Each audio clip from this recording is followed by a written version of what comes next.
Prove that each continuous function is Riemann integrable. Each continuous function क्या होता है? Riemann समाकलनी होता है, ये प्रूव करना है। Each continuous function is Riemann integrable.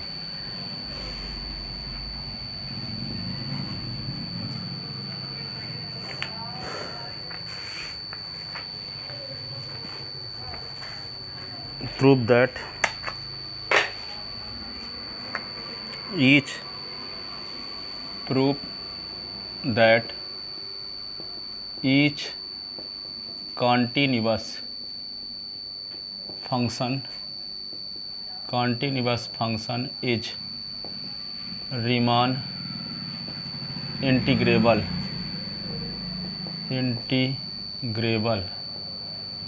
Riemann समाकलनी होता है। प्रत्येक सतत फलन रीमान समाकलनी फलन होता है। ईच, चलो आओ, prove that each continuous function is Riemann integrable. प्रत्येक सतत फलन रीमान समाकल,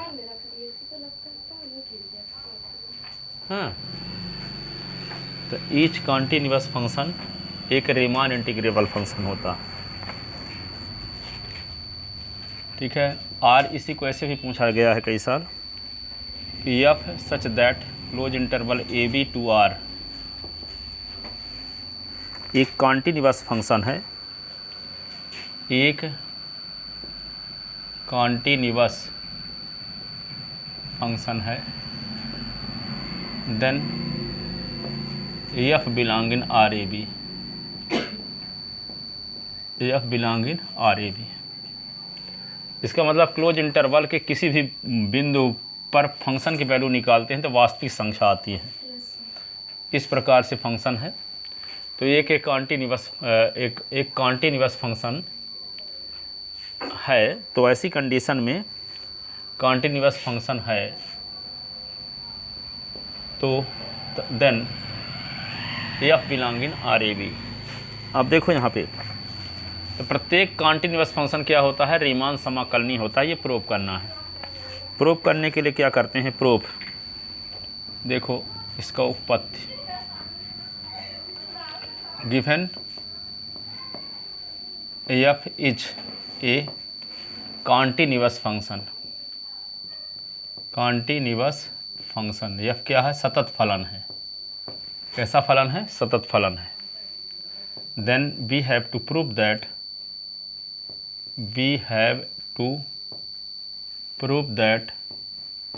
F is continuous, F is Riemann integrable.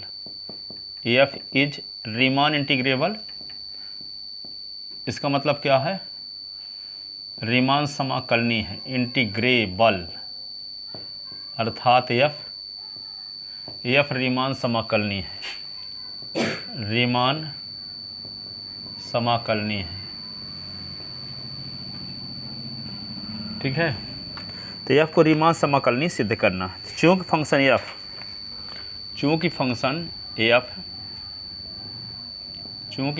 F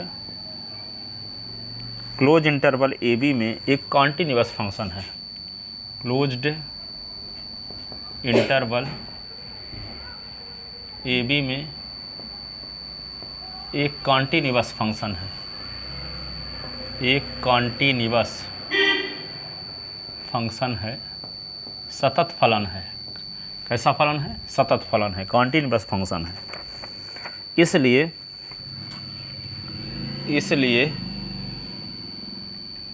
epsilon greater than zero के लिए दो point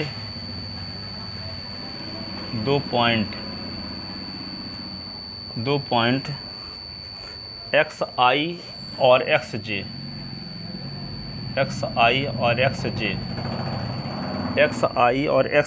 belong in close interval A b, belong in close interval A b. इस प्रकार होंगे किस प्रकार होंगे कि इस बिंदु पर फंक्शन की वैल्यू और इस बिंदु पर फंक्शन की वैल्यू का अंतर ε/b - a के बराबर है, से छोटा है। इक्वेशन फर्स्ट लिख लो। चूंकि फंक्शन f(x) क्या है, कॉन्टिन्यूअस फंक्शन है, इसलिए उसके इंटरवल में 2 पॉइंट xi xj इस प्रकार हैं कि xi पर फंक्शन का मान और xj पर फंक्शन के मान का अंतर का निरपेक्ष मान एब्सोल्यूट वैल्यू एप्सिलॉन से कम है, ε/b - a से कम है। ठीक है, ये ऐसा तभी पॉसिबल होगा जब फंक्शन एक कॉन्टिन्यूअस फंक्शन होगा तब। ठीक है, तो यहाँ पे इसको इक्वेशन फर्स्ट लिख दो, वक्त आने पर इसका उपयोग भी करेंगे आगे। माना सिग्मा बराबर क्या हुआ, a बराबर x0 x1 x2 dash dash xr - 1 xr xn is equal to b। Interval AB का एक पार्टीशन है, इंटरवल AB का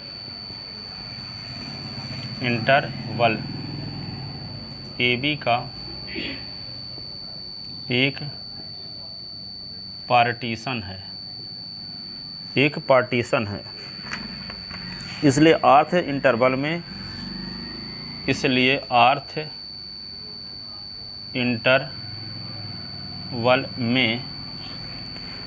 सिग्मा का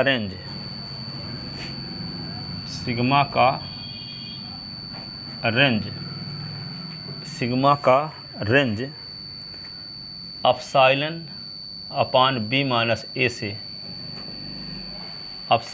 ε/b से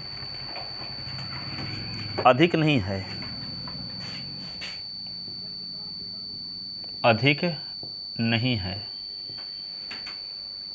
आर्थ इंटरवल में, आर्थ सब इंटरवल ना लिखना चाहिए, आर्थ सब इंटरवल लिख लो, आर्थ सब इंटरवल में सिग्मा का रेंज ε/b - a से अधिक नहीं है। तो मान लेते हैं कि आर्थ सब इंटरवल में का सुप्रीमम एम आर है। एम आर के बारे में पहले से बता चुके हैं आपको, supremum of f(x) such that x belong in IR interval, small m AR is equal to infimum of f(x) such that s belong in IR। आरवें इंटरवल का सुप्रीमम कैपिटल एम आर है और आरवें इंटरवल का infimum small M R है। आर्थ आरवा उप अंतराल, आर्थ सब इंटरवल में सिग्मा का रेंज सिग्मा ε/b - a से अधिक नहीं है।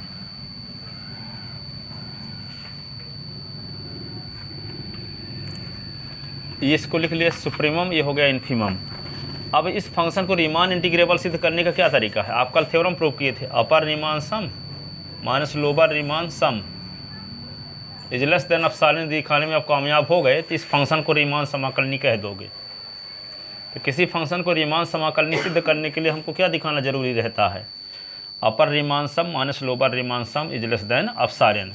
तो ये दिखाने के लिए जिन तथ्यों की ज़रूरत है, जिन रॉ मटेरियल की, वे सब पहले लिख लिए यहाँ। ठीक है, अब हमारा मकसद ये है कि अपर रीमान सम और लोअर रीमान सम का डिफरेंस क्या दिखा दें एप्सिलॉन से कम। यदि दिखाने में ये कामयाब हुए तो ये फंक्शन एफ क्या कहलाएगा, रीमान समाकलनी, जबकि फंक्शन एफ है क्या, सतत फलन। क्या है, सतत फलन। और सतत फलन जानते हो ना क्या होता है, जैसे कोई फलन किसी इंटरवल में सतत फलन कब कहलाता है, जैसे मान लो कोई इंटरवल है 0 से पाई, तो इस इंटरवल में ये function f(x) is equal to tan x सतत फलन नहीं है। f(x) is equal to tan x सतत फलन क्यों नहीं है, सुनो, इस इंटरवल में एक पॉइंट s बराबर π/2 भी है, जिसको यहाँ पे रख दोगे तो यह π/2 is equal to tan π/2 is equal to infinity हो जाएगा। ठीक है, तो किसी इंटरवल में यदि कोई पॉइंट ऐसा है जिस पॉइंट को फंक्शन में रखने से फंक्शन की वैल्यू इन्फिनिटी होने का चांस है, तो वह कॉन्टीन्यूअस फंक्शन नहीं कहलाता। ठीक है, वो कॉन्टीन्यूअस फंक्शन नहीं कहलाता। तो f(x) बराबर tan s 0 से पाई इंटरवल में कॉन्टीन्यूअस नहीं है। कॉन्टीन्यूअस कब कहलाता है कि जब इंटरवल का कोई भी पॉइंट लें और फंक्शन में रखें तो इन्फिनिटी ना आए, पॉजिटिव क्या आए, रियल नंबर आए। क्या आए, रियल नंबर। ठीक है, वहाँ लिखे ना इंटरवल ए बी का कोई भी पॉइंट लें और उसमें एफ लगाएं तो क्या आए, रियल नंबर आए, इन्फिनिटी माइनस इन्फिनिटी किसी हालत में ना आए, तभी उसे फंक्शन क्या कहलाता है, क्या कहलाता है, कॉन्टिन्यूअस फंक्शन, सतत फलन कहलाता है। ठीक है, तो इस सतत फलन एफ को रीमान समाकलनी सिद्ध करना है। तो रीमान समाकलनी सिद्ध करने के लिए नेसेसरी एंड सफिशिएंट कंडीशन कल प्रूफ किए थे, अपर रीमान सम और लोअर रीमान सम का डिफरेंस एप्सिलॉन से कम होना चाहिए। ठीक है, तो यदि अपर रीमान सम और लोअर रीमान सम का डिफरेंस एप्सिलॉन से कम दिखाने में हम कामयाब हो जाते हैं जिस फंक्शन का, तो वह फंक्शन क्या हो जाता है, रीमान समाकलनी। ठीक है, तो हम ये फंक्शन एफ के स्थान पे किसका यूज करेंगे, सतत फलन का उपयोग करेंगे। यदि सतत फलन के लिए ये कंडीशन दिखाने में कामयाब हुए तो ये फंक्शन एफ कहलाएगा रीमान समाकलनी फलन।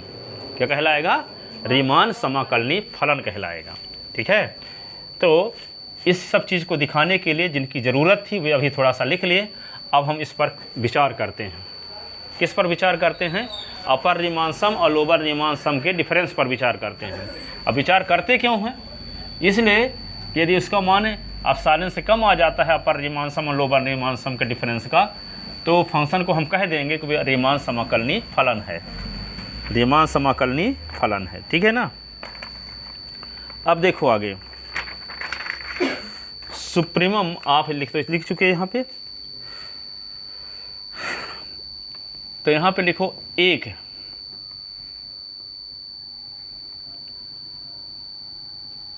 सुप्रीमम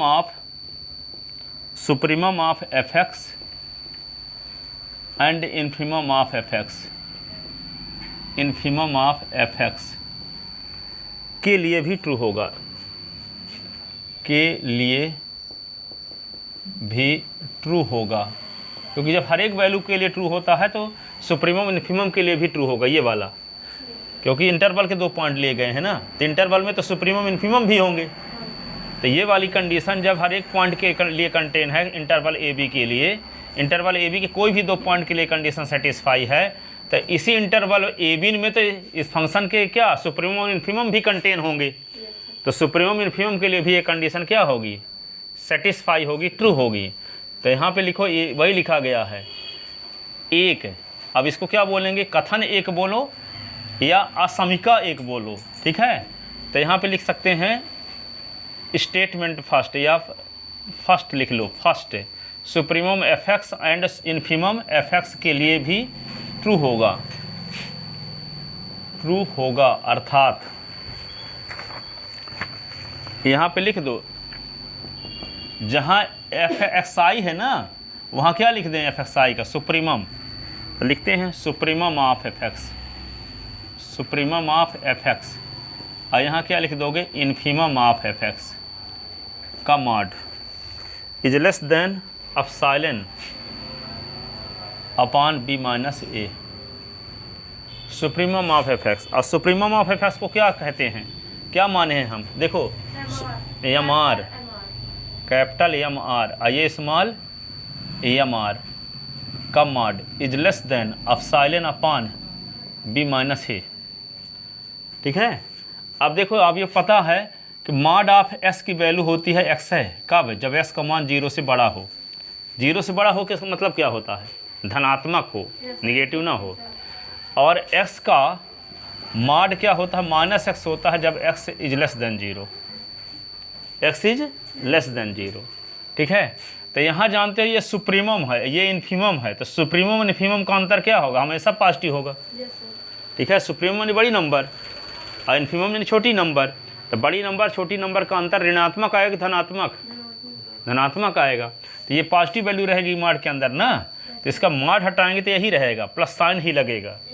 तो यहाँ पे क्या आ जाएगा, m r minus small M r is less than epsilon upon B minus ए।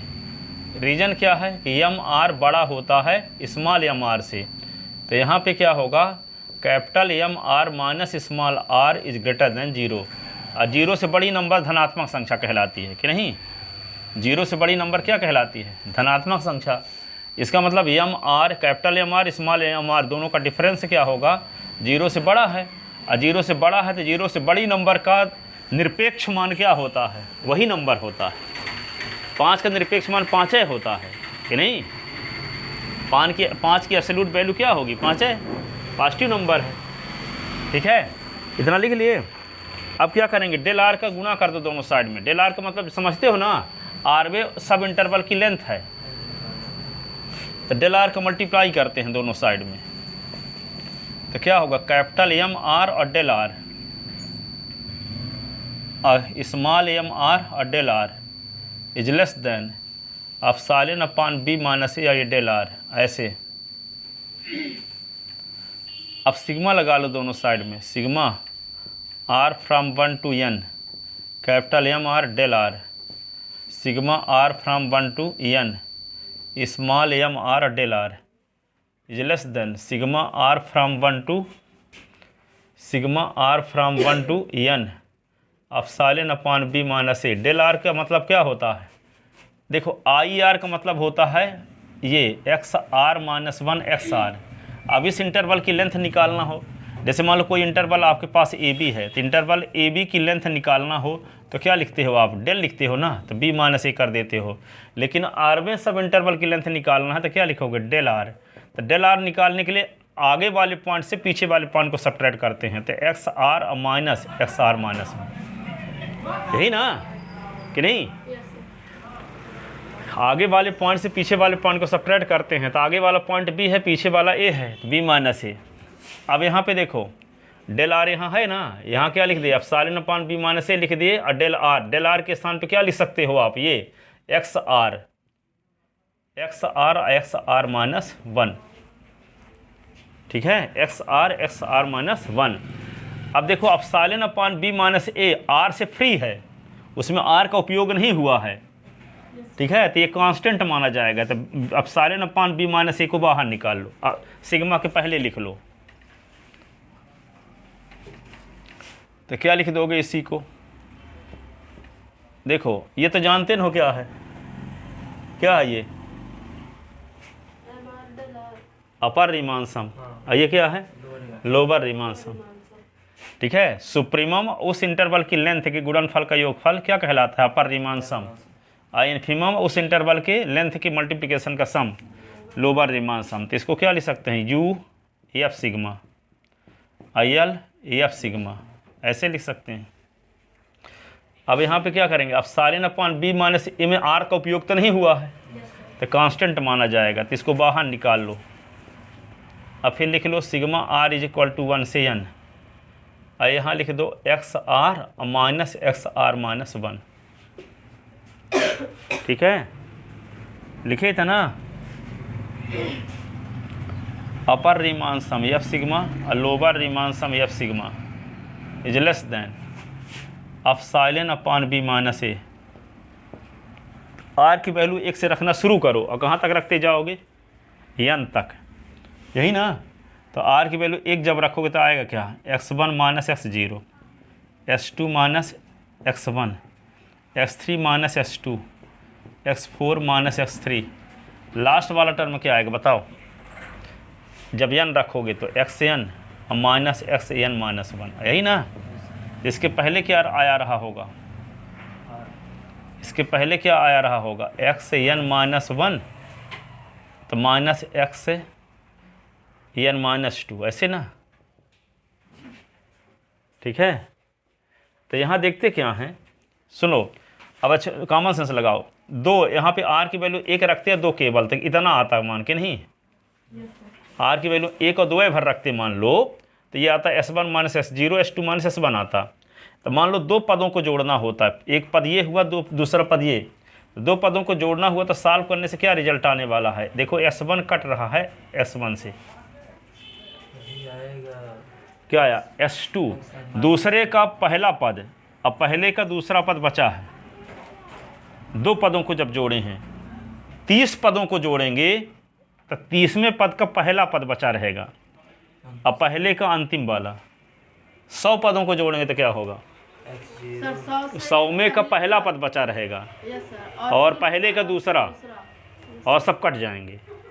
तो जब n पदों को जोड़ेंगे तो n का पहला पद बचा रहेगा, अब पहले का अंतिम। इसका मतलब n पदों को जोड़ने से xn बचा रहेगा, x0, बाकी सब कट जाएंगे। ठीक है, तो काट पीट दो। तो क्या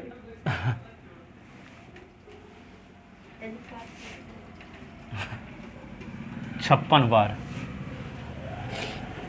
तो upper Riemann sum F sigma minus lower Riemann sum F sigma is less than epsilon upon B minus A. और यहाँ बचेगा क्या, एक्सएन माइनस एक्स जीरो बचेगा कि नहीं। एक्सएन पॉजिटिव बचेगा और एक्स जीरो निगेटिव। अब वो जब पार्टीशन बनाए थे तो आपको पहले से लिखा था, क्या लिखा था, ए बराबर x zero x one dash dash, last में लिखते हैं एक्सएन बराबर बी, लिखते हैं ना पार्टीशन। तो जहाँ एक्स जीरो लिखा है वहाँ क्या लिखा जा सकता है, ए, और जहाँ एक्सएन लिखा है वहाँ क्या लिखा जा सकता है, एक्सएन के स्थान पे बी लिखा जा सकता है, एक्स जीरो के स्थान पे ए। तो यहाँ ए लिख दो, यहाँ बी, तो बी माइनस ए। इसी दिन के लिए एप्सिलॉन को एप्सिलॉन अपान बी माइनस ए लिखे थे, आगामी आवश्यकताओं को ध्यान में रखते हुए, ताकि वहाँ एप्सिलॉन रिजल्ट आए। तो यहाँ पे इम्प्लाइज अपर Riemann sum F sigma lower Riemann sum F sigma epsilon upon B minus ए। यहाँ हो गया बी माइनस ए, तो बी माइनस ए से बी माइनस ए कट गया। तो यहाँ पे F upper Riemann sum F sigma और lower Riemann sum F sigma is less than epsilon. It means F belong in R A B, अर्थात एफ कुल बंद अंतराल ए बी में रीमान समाकलनीय है। It means F belong in R A B, अर्थात F close interval ए B में, closed interval ए B में रीमान समाकलनीय फलन है, रीमान समाकलनीय फलन है। क्या है, रीमान समाकलनीय फलन है। इस प्रकार प्रमाणित हुआ कि ईच कॉन्टिन्यूअस फंक्शन एक रीमान इंटीग्रेबल फंक्शन होता है। Hence proved each continuous function is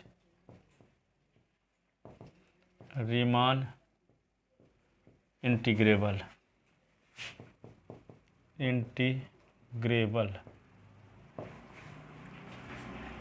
hence proved each continuous function is Riemann integrable, अर्थात प्रत्येक सतत फलन एक रीमान समाकलनीय फलन होता है। अर्थात प्रत्येक सतत फलन एक रीमान समाकलनीय फलन होता है।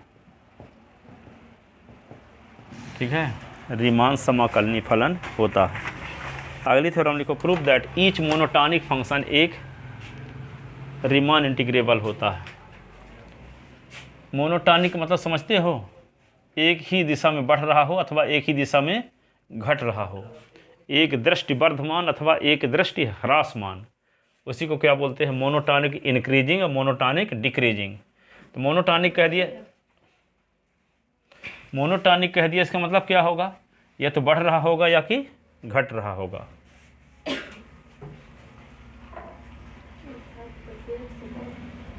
लिख ले,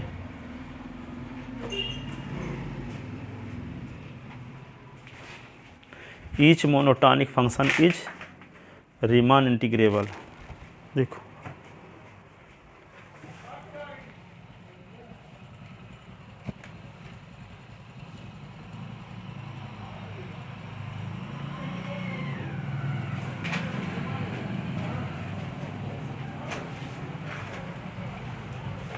तो लिखो आगे, prove that each monotonic function is Riemann integrable. दूसरी theorem, prove that each monotonic function is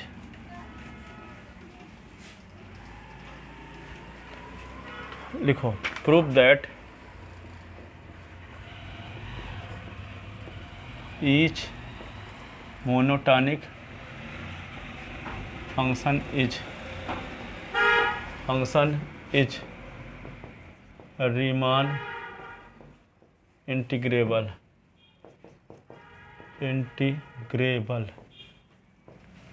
prove that each monotonic function is Riemann integrable. प्रत्येक एक दृष्टि फलन रीमान समाकलनीय होता है, अर्थात सिद्ध कीजिए कि प्रत्येक एक दृष्टि फलन रीमान समाकलनीय फलन होता है, रीमान समाकलनीय फलन होता है। तो रीमान समाकलनीय फलन होता है एक दृष्टि फलन। एक दृष्टि का मतलब एक ही दिशा में बढ़ रहा हो अथवा एक ही दिशा में घट रहा हो। जैसे मान लो f(x) बराबर यहाँ पे x लेते हो, तो x का मान 1 रखोगे तो 1 आएगा, 2 रखोगे तो क्या आएगा 2, 3 रखोगे तो ये फलन कैसा फलन है? एक दृष्टि वर्धमान है, मोनोटॉनिक इंक्रीजिंग फंक्शन है। क्या है? मोनोटॉनिक इंक्रीजिंग फंक्शन है। जैसे जैसे s की वैल्यू बढ़ाते जाते हैं तो फंक्शन का मान भी बढ़ता जाता है। ठीक है, तो इस प्रकार का कोई फंक्शन हो अथवा घटता जाता है, जैसे f(x) बराबर 1/x ले लिए, तो 1 रखोगे तो क्या आएगा 1/1 है, 2 रखोगे तो क्या हुआ 1/2, 3 रखो तो 1/3। तो ये मोनोटॉनिक डिक्रीजिंग फंक्शन है। जैसे जैसे आगे बढ़ते तो फंक्शन की वैल्यू कम होती जाती है, फंक्शन की वैल्यू क्या होती जाती है? कम। तो ये मोनोटॉनिक क्या है? डिक्रीजिंग फंक्शन है ये वाला। और f(s) = s क्या है? इंक्रीजिंग फंक्शन है, मोनोटॉनिक इंक्रीजिंग फंक्शन। लिख लिए थे ना? देखो इसको प्रूव करते हैं। गिवन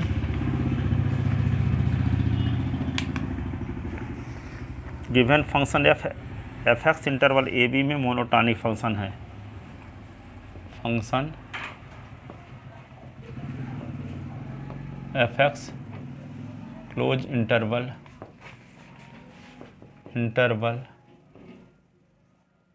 a b में मोनोटॉनिक फंक्शन है, मोनोटॉनिक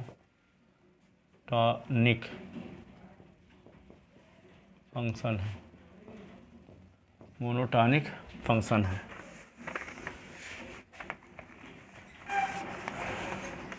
देन टू प्रूव क्या प्रूव करना है आपको? f belong in R(a b)। f क्या है? क्लोज इंटरवल a b में रीमान समाकलनीय है, अर्थात f close interval a b में रीमान समाकलनीय है, रीमान समाकलनीय फलन है, रीमान समाकलनीय फलन है।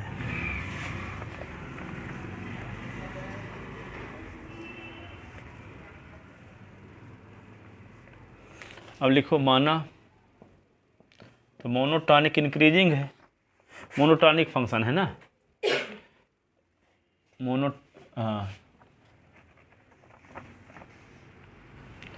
ये प्रूव करना है आपको। तो माना f(x) function f(x)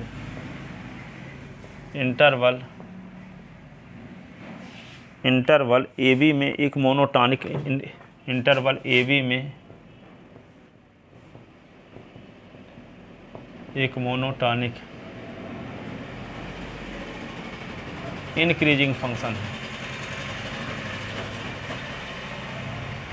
increasing function है।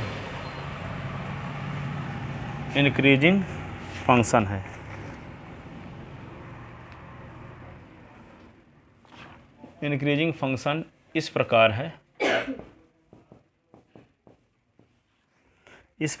कि f a is not equal to f b।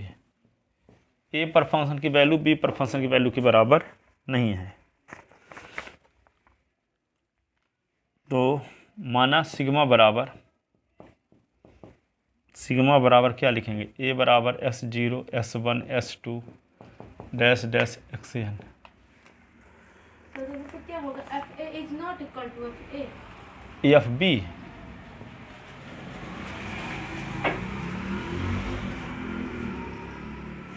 माना सिग्मा बराबर ए बराबर x zero s one s two x n is equal to b. रास्ते में क्या मिलेगा, x are minus one x r dash dash x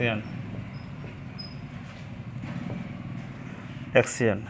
interval A b का एक partition इस प्रकार है, इंटरवल ए बी पार्टीशन इस प्रकार है कि एप्सिलॉन ग्रेटर देन 0 के लिए एप्सिलॉन ग्रेटर देन 0 के करेस्पॉन्डिंग 0 के संगत करेस्पॉन्डिंग 0 के करेस्पॉन्डिंग आर्थ सब इंटरवल की लेंथ, आर्थ सब इंटरवल की लेंथ, आर्थ सब इंटरवल की लेंथ कौन, del are is equal to X are minus x are minus x are minus one, x are minus one की वैल्यू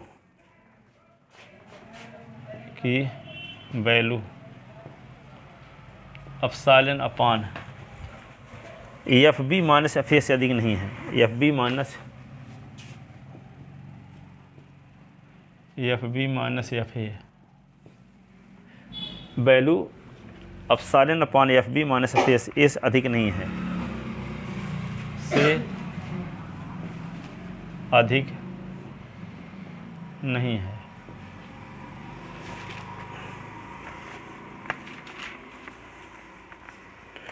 अर्थात क्या लिख लोगे, डेल आर बराबर del are is less than epsilon upon क्या लिख दोगे, F B minus F A, ऐसे। अब यहाँ पे वही करो, सुप्रीमम मानो इन्फीमम मानो।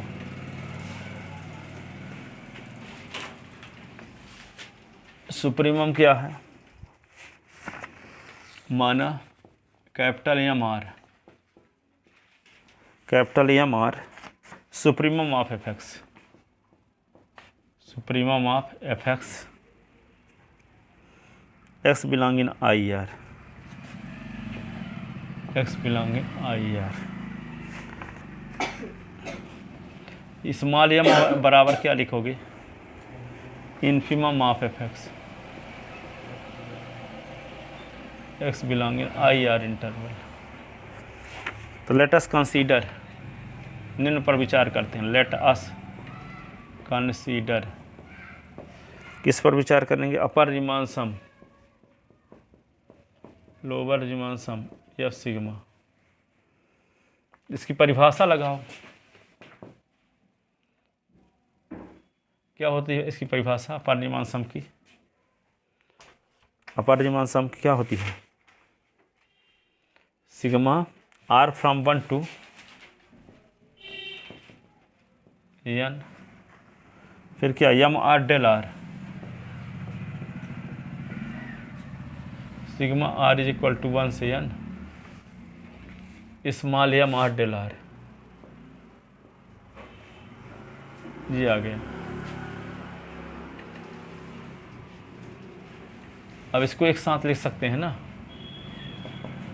तो सिग्मा, इसको क्या लिख सकते हैं, m are del r minus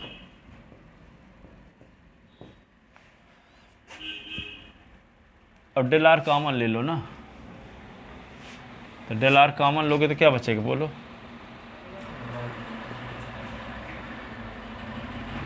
N, इससे कॉमन ले लो कैपिटल एम आर और ये del r, capital M r small M r, ये होगा del r, del r.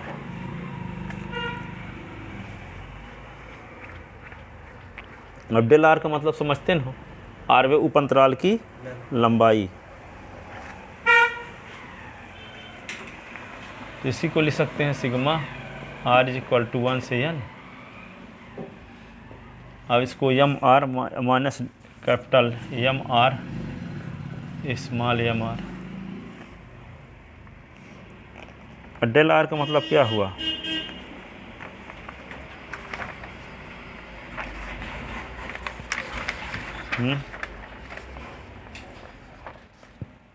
Del are की वैल्यू वहाँ पीछे लिखे हैं कहीं पे, इक्वेशन फर्स्ट, इक्वेशन फर्स्ट लिखे हैं ना? कोई इक्वेशन फर्स्ट नहीं है।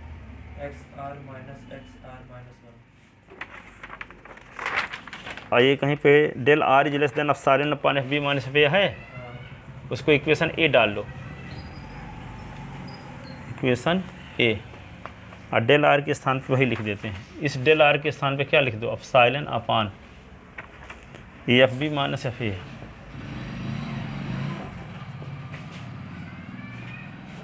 ठीक है, ये कहाँ से आ गया? हाँ, तो फ्रॉम क्या लिख देंगे? ए, फ्रॉम इक्वेशन ए। ये आ गया, लिख लेते ना।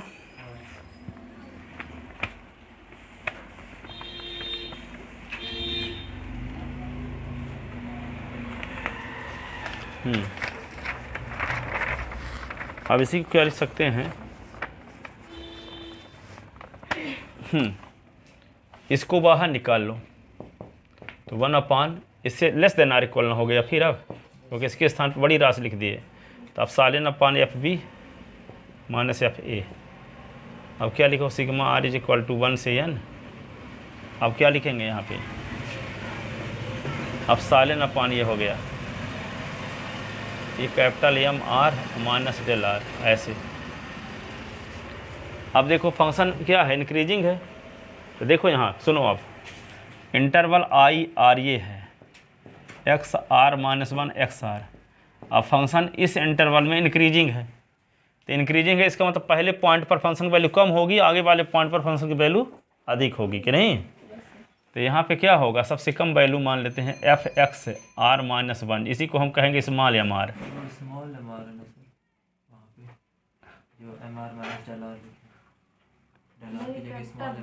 ये कैपिटल है, ये स्मॉल है, यहाँ पे स्मॉल होना चाहिए ना डेल आर की जगह।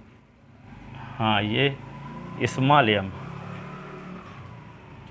आर, ये capital M r minus small M R.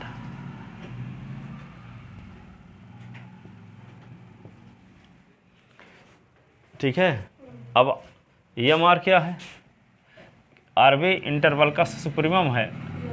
अब फंक्शन इंक्रीजिंग है, तो जो पॉइंट पहले आएगा उस पर फंक्शन की वैल्यू कम होगी, आगे वाले पर फंक्शन की वैल्यू अधिक होगी। ठीक है, तो इसका मतलब एफ एक्स आर मान, क्यों? फंक्शन इंक्रीजिंग है इसलिए, तो ये एफ एक्स आर की वैल्यू जो सबसे कम होगी ना, फंक्शन की वैल्यू कम होगी तो इसको क्या बोलेंगे? M r. सबसे अधिक वैल्यू कहाँ पे होगी? एस आर पर, इस कैपिटल एम आर, ऐसे लिख लेंगे।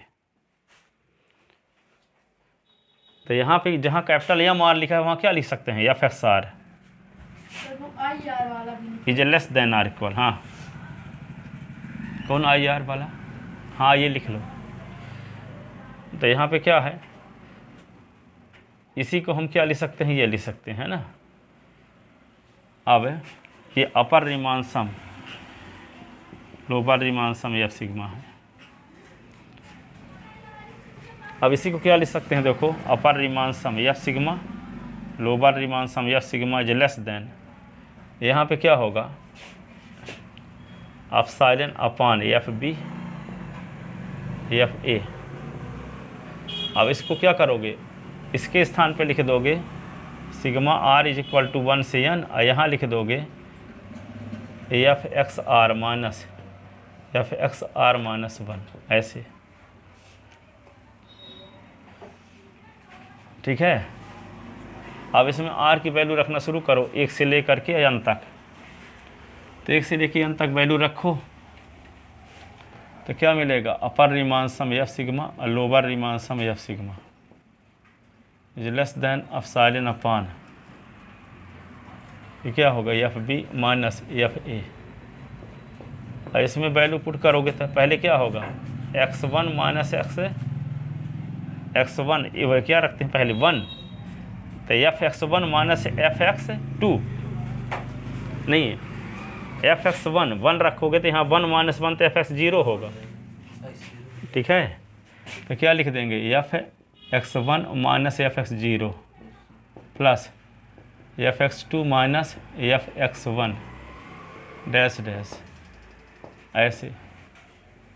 लास्ट वाला क्या होगा F X N minus F X N minus 1। तो सब पद कैंसिल होंगे तो बचेगा क्या, upper Riemann sum F sigma lower Riemann sum F sigma is less than F B minus F A. इसमें सब कट जाएगा, बचेगा क्या एफ एक्स एन बचेगा और माइनस एफ एक्स 0 और दोनों की वैल्यू क्या होगी बी माइनस ए। क्या वैल्यू होगी इसकी, तो upper Riemann sum F sigma और lower Riemann sum F sigma ये less than epsilon upon F B minus F A. और ये क्या लिख सकते हैं इसको F B minus F A. और ये दोनों इससे कट गया, क्या होगा upper Riemann sum F sigma lower Riemann sum F sigma is less than क्या आ गया epsilon. It means F is Riemann integrable function.